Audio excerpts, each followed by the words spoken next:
Decent person is horrified by what happened yesterday in Parkland. Every thoughtful person knows something horrible is going on in American society. Tragedies like this happen for a reason, and it probably doesn't have a lot to do with guns. The percentage of American households with firearms has dropped dramatically over the past 35 years. Meanwhile, the number of mass shootings has risen. If you're over 40, you did not grow up in a country like this. So the question is, what happened? It could be a lot of things. Far more Americans than ever before take psychiatric medications. Are outbursts of violence a potential side effect? We don't know, but it's possible. Does the social atomization of modern society play a role in all this?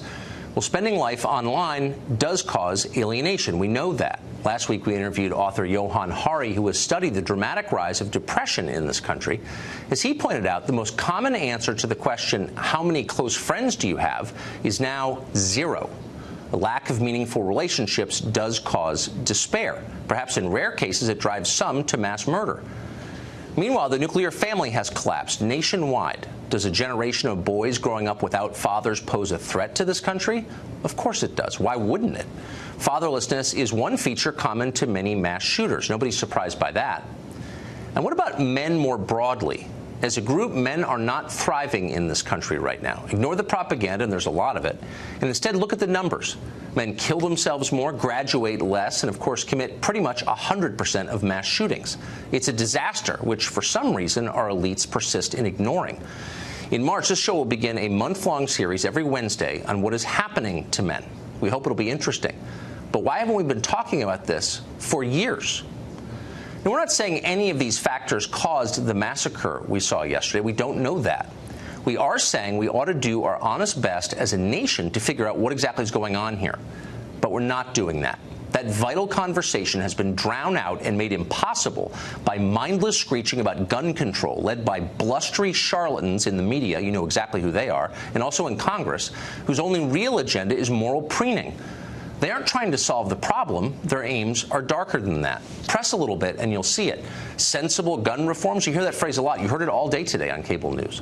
What exactly does that mean, sensible gun reforms? Banning bump stocks? No. A piece on Vox.com today calls for a landmark gun control bill like the one Australia passed 22 years ago in 1996. That's the law that liberals are always telling you about. But the Australian law wasn't gun control, and it wasn't a voluntary buyback, no matter what they tell you. It was gun confiscation, a wholesale mandatory disarmament of the entire civilian population. Imagine what would happen if you tried that here in this country. America is not Australia for a bunch of reasons, including our history and our Bill of Rights. Imagine federal officials marching from house to house, seizing hundreds of millions of firearms from law-abiding citizens, and then fining and imprisoning those who resist. Vox approvingly calls this leadership. In fact, it's a recipe for bloodshed and civil war. It's nuts.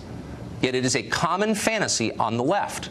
Dan PFEIFFER was a senior advisor to Barack Obama. Now he's a contributor at CNN, of course. Last fall, PFEIFFER wrote an article attacking his fellow Democrats for what he bluntly called fake moderation on guns. His advice was this: stop pretending to respect the Constitution and instead focusing on appointing judges who will nullify it. The goal? Gun seizures, ammunition regulation, the disarmament of the American population, a country where only the people in charge have guns and everybody else obeys. In the wake of yesterday's shooting, PFEIFFER's piece is going viral on the left. What he wrote is what they believe. So let's stop lying about this. The calls you're hearing today for gun control have nothing to do with protecting Americans from violence. What you're witnessing is a kind of class war. The left hates rural America, red America, gun-owning America, the America that elected Donald Trump. They hate them. Progressives are still in charge of most of the major institutions in this country, and they despise the autonomy of an armed population. They want collective punishment for the sins of a few. They seek to obliterate a core constitutional right rather than trying to mitigate its downsides. They call it gun control, but it's not. It's people control. For the left, voters who can't be controlled can't be trusted.